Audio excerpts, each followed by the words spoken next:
सबसे ऊपर बनाया गया है।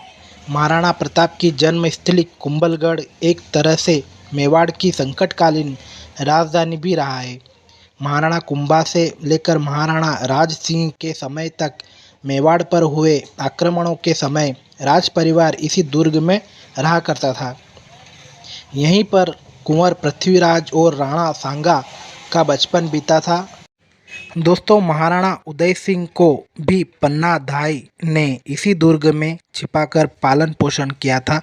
हल्दीघाटी के युद्ध के बाद महाराणा प्रताप भी काफ़ी समय तक इसी दुर्ग में रहे थे।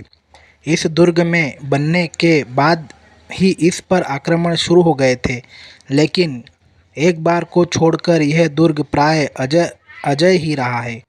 लेकिन इस दुर्ग की कई दुखांत घटनाएं भी हैं, जिसे महाराणा कुंभा को कोई नहीं हरा सका है। वहीं शूरवीर महाराणा कुंभा इसी दुर्ग में अपने पुत्र उदा सिंह द्वारा राज्य पिपासा में मारे गए।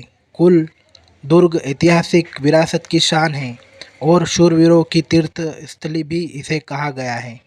दोस्तों, इस किले की ऊंचाई के संबंध में अबुल फजल ने लिखा है कि यह दुर्ग इतनी बुलंदी पर बना हुआ है कि नीचे से ऊपर तक देखने पर सिर की पगड़ी गिर जाती है। दोस्तों, इस किले की दुर्ग की प्राचीर लगभग 36 किलोमीटर लंबी व 7 मीटर चौड़ी है, जिस पर 4 घुड़सवार एक साथ चल सकते हैं। इसीलिए इसे भारत की महान दीवार के नाम से भी जाना जाता है।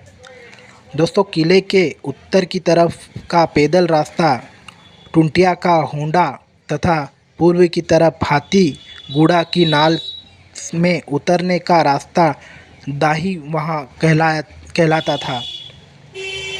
दोस्तों, किले के पश्चिम की तरफ का एक रास्ता हीराबारी कहलाता है, जिससे थोड़ी ही दूर पर किले की तलहटी में महाराणा रायमल के कुंवर पृथ्वीराज की छतरी बनी हुई है।